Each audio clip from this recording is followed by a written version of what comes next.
Bonjour, une nouvelle émission sur le plateau télé de Village Semences. Je vous rappelle, suivez-nous sur YouTube Village Semences et sur les réseaux sociaux. Posez-nous vos questions avec Twitter @Village Semences.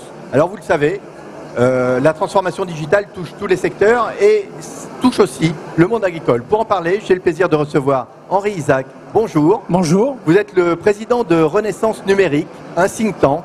Alors, qu'est-ce que Renaissance Numérique ? Renaissance Numérique, c'est une association qui rassemble des acteurs du numérique, évidemment, mais aussi des acteurs traditionnels, des entreprises, des fédérations professionnelles, des associations et puis des enseignants-chercheurs comme moi, puisque je suis enseignant à l'Université Paris-Dauphine. Alors, l'agriculture, ce n'est pas forcément un cas particulier dans le cadre de la transformation numérique.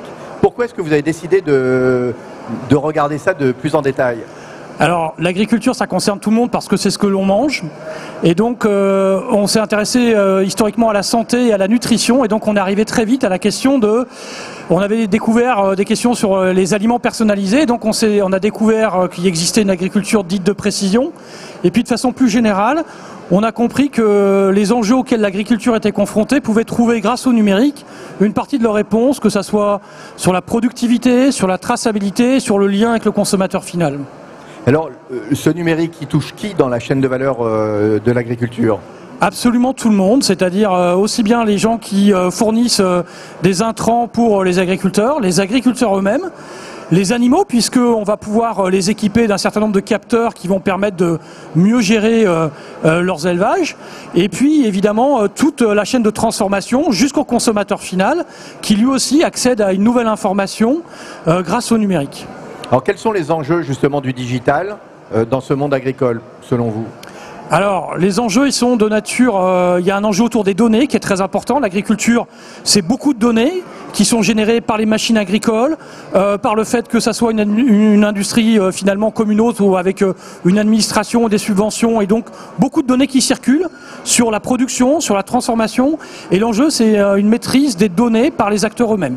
Alors, quel est l'objectif de Renaissance Numérique ? À partir du moment où vous vous intéressez à une thématique, quelle est son issue ? Qu'est-ce que vous produisez et qu'est-ce qui se passe après ? Alors nous, on produit des idées au travers de livres blancs, de notes et puis d'événements qu'on organise autour de ce sujet.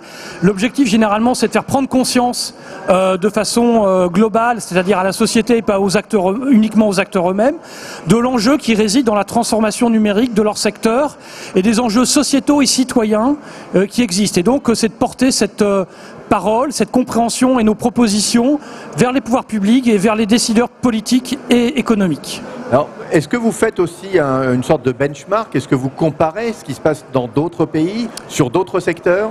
Tout à fait. Alors, dans le cas de l'agriculture, on avait pu observer ce qui se passe, par exemple, dans des pays comme le Danemark, comme l'Allemagne, comme la Hollande, comme les États-Unis.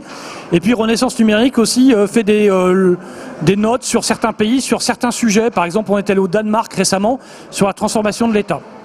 Comment est-ce que vous êtes accueillis par les professionnels et par les politiques avec vos propositions ? Alors, nous, on se veut toujours être force de proposition, c'est-à-dire qu'on n'est pas là pour critiquer en disant c'est bien, c'est pas bien.